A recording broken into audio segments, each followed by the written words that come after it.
Olá, cursistas! Sejam muito bem-vindos. É um prazer estar de volta aqui com vocês. Eu sou o professor doutor Leonardo Finelli, psicólogo e pedagogo, e retomo com vocês a disciplina História da Educação Profissional e Tecnológica no Brasil. Legislação, política e... Não, vamos começar de novo. Vou tirar toda essa parte. Olá, cursistas! Sejam muito bem-vindos. É um prazer estar de volta aqui com vocês. Eu sou o professor doutor Leonardo Finelli, psicólogo e pedagogo, e retomo com vocês a disciplina História da Educação Profissional e Tecnológica no Brasil, do curso de pós-graduação Lato Sensu em Docência na Educação Profissional e Tecnológica do Instituto Federal de Educação, Ciências e Tecnologias do Norte de Minas, IFNMG.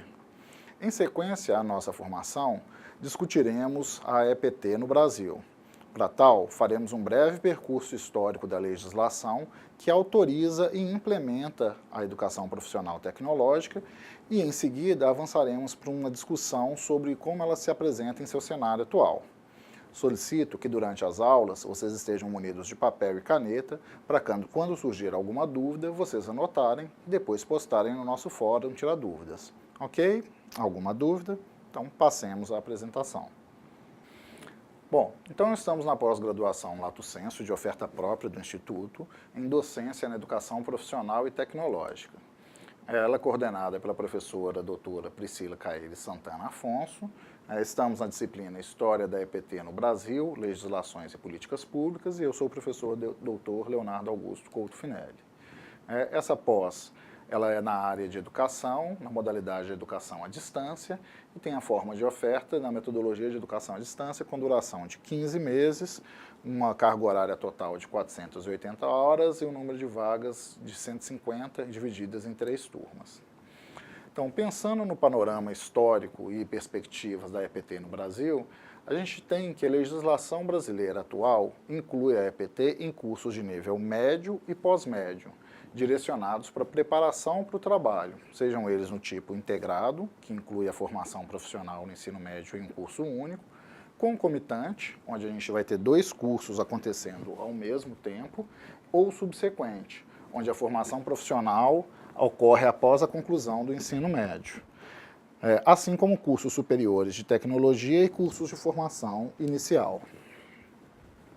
Na classificação internacional da Unesco, esse tipo de curso corresponde ao nível 4, então ele se situa entre o nível médio e o nível superior e, consequentemente, nós vamos ver que, atualmente, ele possibilita o avanço direto para o ensino superior, coisa que, historicamente, não aconteceu, né? Por uma época podia, outra época foi proibido e agora retornou essa possibilidade. Ele tem sido objeto de ações ao longo da história, especialmente a partir do início do século XX, quando a gente começa a se preocupar muito com a formação de profissionais para atuação no mercado de trabalho. E, recentemente, esse tipo de educação tem tido uma atenção especial e recebido um conjunto de investimentos bastante significativos, em especial aqui no Brasil. Em termos da literatura que nós estamos utilizando, se trata de um artigo que tinha os objetivos e metodologia de contextualizar a evolução do número de matrículas por tipologia de cursos na educação profissional e tecnológica, considerando também os dados e metas do Plano Nacional de Educação, considerava também a verificação das aproximações e discrepâncias entre as metas e os resultados obtidos nos cursos de EPT. Ainda considera uma metodologia de pesquisa dos autores com os dados do INEP e do Plano Nacional de Educação de 2014 a 2024, com um recorte em especial no período de 2008 a 2015, quanto aos dados de matrículas realizadas na educação profissional e tecnológica. No nosso caso, nós focaremos em especial nesse artigo nos dados sobre a história. Então, na contextualização que os autores iniciam o seu artigo, eles falam muito da formação acadêmica versus a formação para o trabalho. Nós precisamos entender que a EPT, a Educação Profissional e Tecnológica, ela abarca essa segunda modalidade de formação voltada para o trabalho. e que ainda hoje apresenta essa dicotomia ou essa disparidade frente à educação acadêmica, ou à educação propedêutica, como ela é reconhecida. Então, o conflito entre as modalidades marcou no passado e ainda hoje marca, principalmente no nível do ensino médio, ou no nível técnico, ensino médio técnico. Ela inclui cursos de formação inicial e continuada, que são desvinculadas do sistema regular de ensino e destinados à formação profissional básica, assumindo então cursos técnicos que se situam no mesmo nível dos cursos de nível médio, e cursos de tecnologia que são situados no âmbito da educação superior, hoje reconhecidos como os cursos de tecnólogos. Ela diferencia-se da educação formal e da educação não formal, constituindo-se, então, uma terceira via no processo de desenvolvimento da pessoa. Então, veja, nós temos a modalidade clássica da educação formal ou tradicional ou propedêutica, que é a educação seriada nas escolas de ensino fundamental e médio. Nós temos também a noção da educação não formal, que acontece em espaços fora das salas de aulas, então elas não estão relacionadas ao ensino formal, consequentemente elas não são reconhecidas enquanto tal, e a educação profissional e tecnológica passa a assumir aí uma terceira via de profissionalização ou uma terceira via de educação que assume uma perspectiva similar à formal, então tem um espaço de sala de aula, tem toda uma organização didática e pedagógica, mas não obstante, contempla também uma preparação para além da humanista para o mercado de trabalho. Então assume-se essa educação com uma forte base de ordem prática para preparar esse profissional para a inserção direta no mercado de trabalho. Ela parte, então, da base do conhecimento, habilidades, competências, valores e atitudes pré-existentes no acadêmico que vai se capacitar, em que a pessoa estabelece, então, a ampliação da perspectiva de sua atuação profissional. O candidato, o aluno da educação profissional e tecnológica, ele busca uma capacitação, uma formação, uma especialização específica para uma atuação em determinadas áreas do mercado de trabalho. E essa formação, então, ela consegue ser mais direcionada, algumas vezes mais curta, mas oferecendo o principal elemento, que é a experiência prática para esse acadêmico.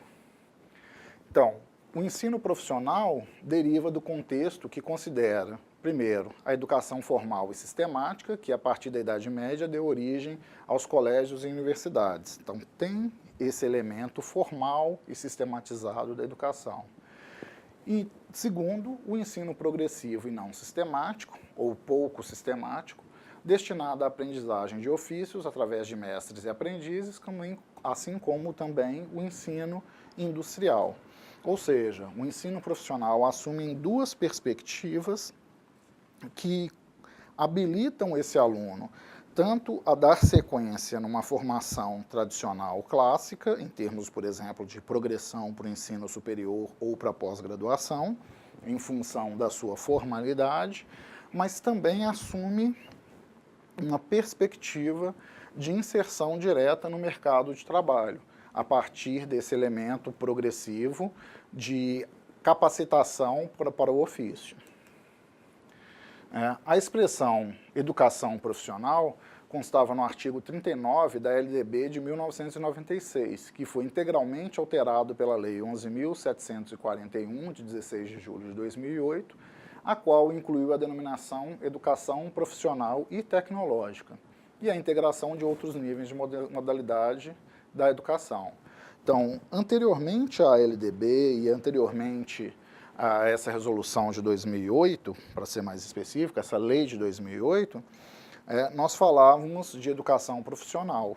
A primeira LDB de 1961 já contemplava um pouquinho dessa ideia de educação profissional, que é mantida e restabelecida na segunda LDB de 1996 e eventualmente, né, em 2008, avança para a denominação atual da educação profissional e tecnológica, a EPT, como nós estamos discutindo, onde também há uma progressão desse nível de educação que sai da discussão eminentemente de ensino médio para avançar para uma educação tecnológica, profissional e tecnológica, mantendo a ideia do nível médio, com cursos técnicos, cursos de tecnólogos, então uma formação intermediária, cursos de graduação e cursos de pós-graduação, como o nosso, por exemplo, que trabalhamos aí a docência, a formação em docência específica para atuação na educação profissional e tecnológica. Então, a gente avança dos cursos técnicos, agregando o termo tecnológico, e inclui cursos de graduação, algumas vezes de menor duração. Como são conhecidos os cursos de tecnólogos. Então, os cursos de EPT são ofertados nos sistemas público e privado. Então, nós vamos ter tanto instituições públicas, os institutos federais, como nós estamos trabalhando atualmente, oferecendo capacitações e formações em EPT, assim como instituições privadas que podem ofertar também cursos específicos na área de capacitação profissional. Além de instituições voltadas prioritariamente para esse fim, que são o Sistema S e a Rede Federal de Educação Profissional e Tecnológico, que é um sistema público. Então, o Sistema S foi criado por lei e é mantido por instituições do setor privado.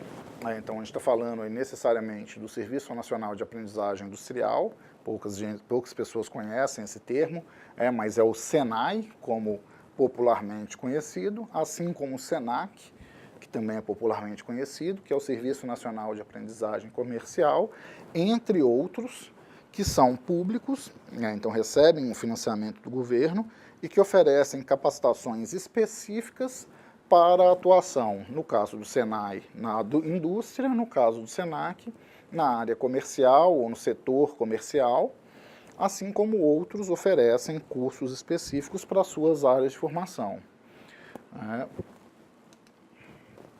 Já a Rede Federal de Educação Profissional e Tecnológica inclui instituições que ofertam cursos técnicos e profissionalizantes, assim como cursos de educação tecnológica. Elas têm uma atuação de nível médio e superior e são compostas, como nós estamos discutindo atualmente, pelos institutos federais, pelos Centros Federais de Educação Tecnológica, os CEFETs, as escolas técnicas vinculadas às universidades federais, então as ETs das universidades federais, especificamente a Universidade Tecnológica Federal do Paraná e o Colégio Dom Pedro II, que são instituições um pouco menores, mas que também trabalham, que fazem parte, que compõem a Rede Federal de Educação Profissional e Tecnológica. Então, pensando no histórico da EPT, a gente verifica que há um domínio de conteúdos gerais das ciências, letras e humanidades, quando a gente pensa em termos de formação acadêmica. E, normalmente, esses são considerados ou reconhecidos como válidos para a formação de dirigentes, para a formação de gestores, para a formação das elites pensantes do país. Então, essa formação clássica, essa formação acadêmica, essa formação propedêutica, essa formação antigamente nomeada também de científica, visava a formação de uma reserva de mercado para uma elite pensante da nação. Por outro lado, a gente já tinha também no passado o ensino profissional entendido como uma formação instrumental que não permitiu o acesso ao ensino superior, a não ser através de exames de adaptação quanto a conhecimentos de ensino humanista.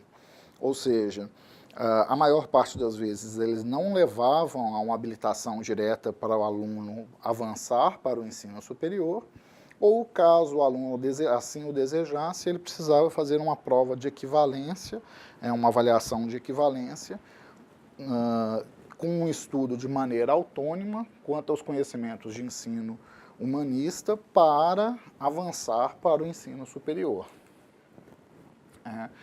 Essa separação, ela tem uma origem na separação entre teoria e prática, que já vem lá da filosofia grega, que diferenciava a noção do tekné para a noção da episteme.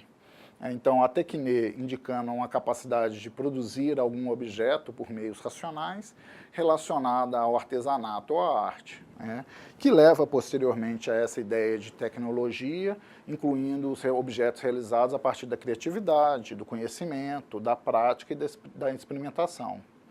Já a episteme indica um conhecimento no seu estado puro, que pode ser atualizado como as ciências. Então, a educação clássica, a educação propedêutica, a educação formal, ela trabalha dentro dessa lógica da episteme, com uma discussão epistemológica, o estudo da episteme, o estudo da formação do conhecimento e da ciência. Enquanto que nós discutimos atualmente a EPT, que deriva dessa lógica da tecne, onde os conhecimentos práticos se tornam importantes para a construção de novos conhecimentos. O Brasil tem um desenvolvimento dos processos de ensino que é tardio, decorrente de questões culturais e políticas, situando mais propriamente a partir do início do século XX. Bom, historicamente não é nenhum segredo a gente lembrar que o Brasil vem a ser descoberto nos idos de 1500 e, posteriormente, é reconhecido como uma colônia. Então, a gente só vai pensar em termos de uma educação formal quando o Brasil adquire a sua independência, enquanto se forma como uma república, que a gente vai ter uma preocupação quanto a uma construção de um ideário de nação e, consequentemente, se preocupar em termos da formação educacional. Antes disso, enquanto colônia, os processos de educação, como vocês viram lá atrás com as aulas da professora Maria Clarice, traziam perspectivas do colonizador, ou traziam as questões da legislação propostas pelo colonizador. Então, quando a gente vai falar aí no Brasil como república, a partir do final do século XIX, é que começa a se pensar nesse ideário de nação e, consequentemente, na estruturação de um modelo educacional. Consequentemente, como a gente fala aí desse início de nação tardio, a preocupação com a educação também é uma preocupação tardia. Como eu falei mais cedo, a Lei 4.024, de 1961, que é reconhecida como a primeira LDB, Lei de Diretrizes e Bases, estruturou o sistema educacional de ensino em ensino primário, ensino de grau médio e educação de grau superior, sendo o ensino de grau médio dividido em primeiro ciclo, como ginasial, e segundo ciclo, o colegial, ou curso secundário, curso técnico, curso de formação de professores para ensino primário e pré-primário. Então, nós tínhamos uma dada estrutura educacional que efetivamente só veio a ser oficializada, só veio a ser formulada, só veio a ser regulamentada a partir de 1961. Mas espera aí, professor, antes disso não tinha escola, não tinha educação? Tinha, mas não existia esse tipo de regulamentação. Existiam algumas ideias e não existiam uma regulamentação formal para o estabelecimento desses diversos níveis. Somente a partir de 1961, com a primeira LDB, que a gente vai ter essa estruturação, essa formalização. Quanto ao ensino profissional, já previsto nessa primeira LDB, ela permitiu que as escolas ofertassem cursos do tipo técnicos integrados com a educação do ensino secundário. Se vocês conversarem com os pais de vocês, muito provavelmente vocês vão verificar que alguns deles se lembram de escolas com ensino médio colegial ou um ensino médio científico, assim como escolas com ensino médio profissionalizante. Então, a gente tinha lá o magistério, a gente tinha técnicos em contabilidades que vinham como uma formação de ensino médio concomitante, paralela à formação das ciências humanas, à formação da propedêutica. Então, esse ensino profissional permitia o acesso aos cursos superiores após o terceiro ano. O mais típico à época, aí a gente está falando de 1960, 1970 até 1980, era que esses profissionais concluíssem, ou esses acadêmicos, melhor colocando, concluíssem o ensino médio e ingressassem no mercado de trabalho. Alguns deles ainda avançavam no seu processo de formação para o ensino superior, o que era muito mais difícil à época em função do reduzido número de vagas no ensino superior, primordialmente nas universidades públicas. Então, você tinha poucas vagas, poucas instituições, muitas delas centralizadas nos grandes centros, nas capitais, o que dificultava muito o acesso ao ensino superior para camadas mais populares. Isso durou, então, até o decreto 2208, de 17 de abril de 1997, que proibiu os cursos do tipo técnico integrado no Brasil, de ensino médio, de avançar para o ensino superior. Então, esse decreto, 2208, ou 2208, estabeleceu a separação entre o ensino médio e a educação profissional. Então, esse decreto, se a gente ficar atento às datas, que é de 97, ele é posterior à segunda LDB, que é de 96, que já vem falando do ensino profissional, que volta ou que mantém o discurso sobre o ensino profissional. Não obstante, como eu disse mais cedo, a gente fala da primeira LDB, que assume o ensino profissional com uma perspectiva de ensino médio, levando a um acesso ao ensino superior. Na segunda LDB, mantém-se esse discurso, mas logo na sequência, no ano seguinte, a gente vai ter a separação do ensino médio e da educação profissional. Então, a gente vai passar a pensar na educação profissional como sequencial e não como uma formação de ensino médio que pode levar o estudante ao ensino superior.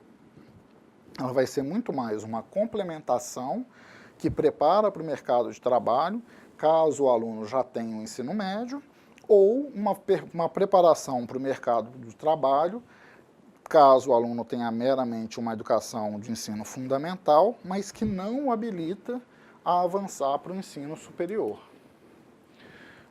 Novamente, como eu já havia dito, isso durou até o decreto 5154, ou 5.154, de 2004. Então, a gente tem um intervalo de 97 a 2004, em que a gente tem essa cisão do ensino profissional quanto ao ensino médio. Em 2004, a gente volta a permitir tanto a integração quanto a separação da educação geral e profissional. Ou seja, a gente volta a falar de cursos profissionalizantes do tipo integrado com o ensino médio e volta a pensar nos cursos concomitantes, e a manutenção também dos cursos subsequentes. Ou seja, a gente volta a pensar na lógica da educação profissional como um tipo de educação que pode levar à promoção para o ensino superior, caso ela ocorra como um curso integrado ou como um curso concomitante. E caso ela apareça como um curso subsequente, que ela se dá posterior à formação do ensino médio, o aluno já tem o ensino médio, então ele já está habilitado a avançar para o ensino superior.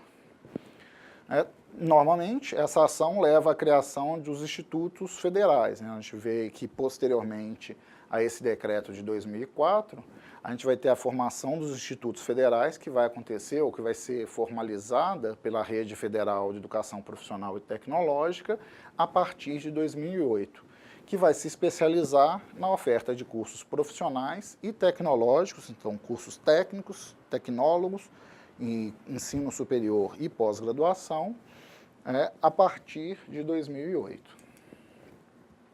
Então, os institutos federais são também amparados pela Escola Técnica Aberta do Brasil, a ETEC do Brasil, que tem o objetivo de ofertar cursos técnicos subsequentes à distância para a rede federal de EPT e instituições estaduais. Então, esse curso que nós estamos fazendo, ele é uma pós-graduação, então ele já está em um nível até mais avançado do que o técnico, tecnólogo, graduação, estamos numa pós-graduação, compreendendo a lógica, né, pensando um pouco desse histórico para situar a nossa formação em termos de uma preparação de nossos futuros acadêmicos para o mercado de trabalho, mas dentro de uma lógica que a gente compreende essa formação tecnológica em função da oferta que nos é apresentada.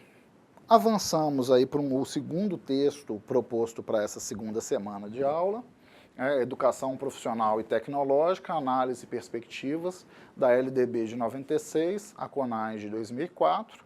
Eu acrescento aqui, para auxiliar a nossa discussão, um glossário do texto, onde EM, ele está se referindo ao ensino médio, EP, os autores se referem à educação profissional, ES, ao ensino superior, e CONAI, a Conferência Nacional de Educação.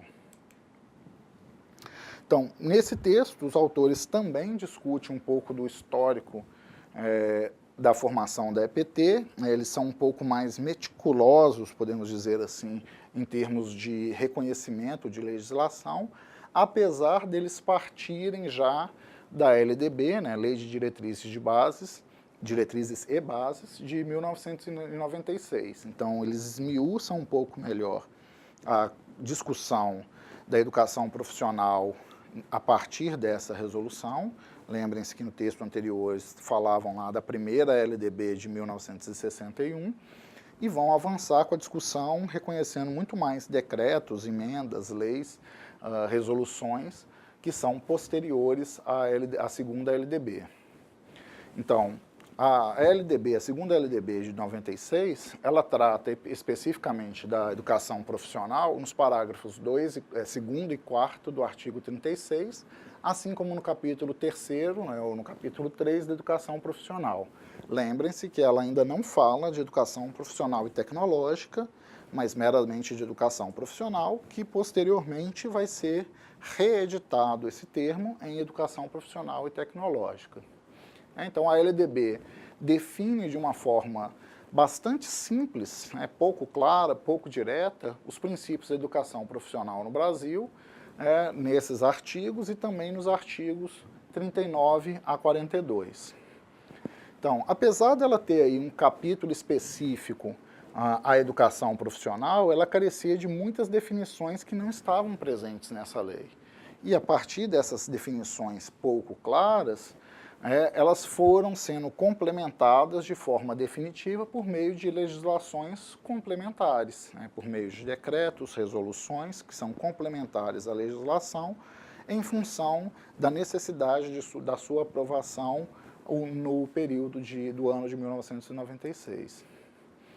Então, o contexto da educação profissional e tecnológica ele foi publicado um pouco melhor no decreto 2208, ou 2208, de 97, que definia de forma direta e objetiva o que não estava claro no texto da LDB. Então, por exemplo, esse decreto ele determinou os objetivos da educação profissional, suas formas de articulação, seus níveis de educação, diretrizes curriculares, formas de estruturação dos currículos e outros aspectos que não estavam previstos na legislação, apesar dele também ter criado essa cisão entre a educação profissional e a educação acadêmica, científica, regular do ensino médio. Então, esse decreto assume a EPT apenas de forma concomitante ou subsequente, extinguindo sua formação técnica integrada. Ou seja, o aluno pode fazer a educação formal, regular, científica, propedêutica, e disciplinas paralelas de uma formação técnica. Existem escolas que oferecem isso. Ou o aluno vai fazer a educação de ensino médio regular e, posteriormente, ele vai buscar uma formação profissional, que são os cursos subsequentes. Mas a formação integrada, onde já acontecia, por exemplo, nos antigos Cefetes, ou na modalidade mais antiga no Cefet, onde nós tínhamos o ensino técnico com a validade de ensino médio, então aconteciam as duas discussões em paralelo, mas parte da carga horária destinada à formação técnica deixa de existir a partir desse decreto. Por exemplo, lá nos antigos cursos que eu falei de magistério, nos antigos cursos de contabilidade, de ensino médio em contabilidade, eles deixam de existir porque passam a não ter mais essa validade quanto ao ensino médio.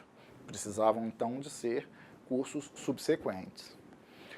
Os conceitos de competência profissional e habilidades, a organização por áreas profissionais, entre outras diretrizes para a EPT, são definidos posteriormente na Resolução 04 de 99 do Conselho Nacional de Educação, que institui as diretrizes curriculares nacionais para a educação profissional de nível técnico. Então vejam que aí há mais uma nova regulamentação que vai estabelecer agora as competências profissionais e habilidades. Então a gente começa a falar ali da formação profissional na LDB, na segunda LDB de 96, em 97 a gente tem a cisão com o decreto, em 99 a resolução 04, que vai instituir aí as competências e habilidades do profissional. Em 2004, a publicação do decreto 5154, ou 5.154, que vai revogar o decreto 2.208 de 97. Nesse sentido, ele vai fazer alterações na discussão do decreto 2208 e ele redefine os níveis de educação profissional, assumindo premissas, formas de articulação com o ensino médio. Ou seja, ele retoma ou ele retorna a possibilidade da formação técnica integrada, além das concomitantes e subsequentes que já existiam disponíveis. E aí volta a pensar em certificações parciais e diplomas como elementos que complementam essa formação integrada de ensino médio e técnico, o ensino técnico com validade de ensino médio. Então, essa nova resolução, ela traz novamente a possibilidade de ofertar a educação profissional integral voltada para uma concepção ampla de formação humana, mas ainda permite também a oferta de um modelo de formação tecnicista e direcionada para o ingresso rápido do indivíduo no mercado de trabalho. Ou seja, a gente volta a pensar numa lógica educacional que havia sido extinta em um intervalo de pouco mais de 10 anos. Desculpem, pouco menos de 10 anos. Na sequência, a gente vai ter a Resolução 01 de 2005 do Conselho Nacional de Educação, que vai falar das DCNs, das Diretrizes Curriculares Nacionais, para o ensino médio e para a educação profissional e técnica de nível médio, que são atualizadas. Então, a gente já tinha elas definidas em 2004, 2005, uma atualização das DCNs. Nessa atualização, definiram-se novas referências de carga horária mínima para a educação profissional técnica de nível médio e se atualiza a nomenclatura dos cursos e programas de educação profissional. Então, a gente passa a ter, a gente tinha a educação profissional de nível básico, que passa a denominar-se formação inicial e continuada de trabalhadores. A educação profissional de nível técnico passou a denominar-se educação profissional técnica de nível médio. E educação profissional de nível tecnológico passou a denominar-se educação profissional tecnológica de graduação e de pós-graduação. Vejam que são mudanças bastante sutis em termos da organização, em termos do perfil, mais significativas em termos das competências e de carga horária, e para marcar isso, essa mudança na nomenclatura. Já em 2008, a Lei 11.741 altera os artigos 37, 39, 41 e 42 e revoga alguns parágrafos do artigo 36 da LDB. Então, a gente fala de uma nova LDB ou de uma LDB reatualizada, de uma nova edição da LDB. Então, vejam, a gente tinha a LDB inicial em 1961, uma nova LDB, ou a segunda LDB, a partir de 1996, e daí para frente a gente vai tendo diversas emendas, modificações nessa lei, onde são acrescentados artigos, retirados artigos, modificados textos de artigos. Hoje a gente já está aí no entorno da 16ª edição dessa Lei de Diretrizes e Bases, que foi promulgada em 1996. Então, a Lei 11.741, em 2008, traz um pouco dessas alterações, em especial para a educação técnica, educação profissional técnica de nível médio. Trata-se, então, de um marco importante para a educação profissional no Brasil por dois grandes motivos, entre diversos outros. A educação profissional técnica de nível médio passa a constar na seção 4A da LDB, dentro do capítulo 2, que trata da educação básica, e do capítulo 5, dos níveis da modalidade de educação e ensino, e a LDB passa, de fato, a ter incorporado definições mais claras e objetivas da educação profissional e tecnológica, o que revoga lá o decreto 5154 de 2004, que, por sua vez, já havia revogado o decreto 2208. Ou seja, em termos de atualização, a partir desse momento, de 2008, a gente passa a falar em educação profissional e tecnológica. Bom, então, traduzindo, a LDB promulgada, ou a segunda LDB promulgada em 96, ela é reeditada em 2008, integrando aí os decretos e resoluções anteriores, 97, 2003, 2004, e passa a compor aí um corpo de discussão que é atualizado, assumindo a educação profissional e tecnológica, mudando a terminologia para educação profissional e tecnológica, e estabelecendo aí todos os marcos para a formação da rede federal de educação tecnológica, constituindo inclusive os institutos federais, como nós estamos aqui trabalhando atualmente, e estabelecendo um arcabouço teórico bastante consistente em termos dessa legislação. Bom, por enquanto é isso, pessoal. Seguiremos a nossa disciplina acompanhados por mim e pelos respectivos tutores presenciais e à distância. Para que tenha um bom resultado, será necessária a dedicação de vocês nos estudos e atividades do ambiente virtual de aprendizagem, o nosso AVA. Mas também é muito importante que vocês leiam o material didático complementar. Espero que vocês tenham gostado e que tenham absorvido pelo menos um pouco da proposta que vimos aqui hoje. Lembrem-se de acessar a sala virtual e participar dos fóruns, assim como postar as suas dúvidas.